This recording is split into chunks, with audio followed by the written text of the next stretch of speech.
Kecha joylagan videoyim 1 million odam ko'rdi. Minglab izohlarda bu onani topinglar deyishdi. Shuni terib tirikchilik qilib yuribman endi bolalarga boqib.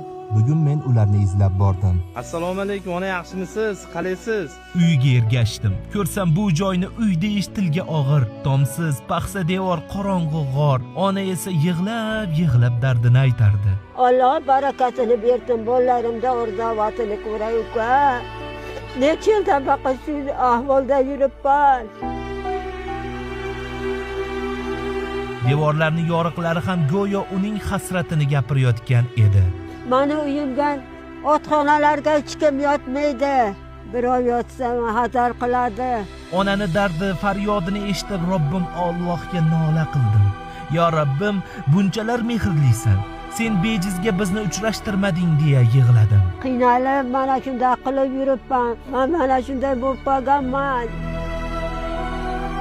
Ey do'stlar, befarq bo'lmang. Bu videoni ko'rib jim qolishga haqqingiz yo'q. Darrov like bosing, shunda ko'proq odam ko'radi. Izoh yozing, onasiz bilanmiz deb. Istoriyangizga joylang, barcha do'stlaringizga tarqating. Imkoningiz yetguncha ehson qiling. Chunki biz hozir yordam bermasak, bu ona ertaga qayerda yashaydi?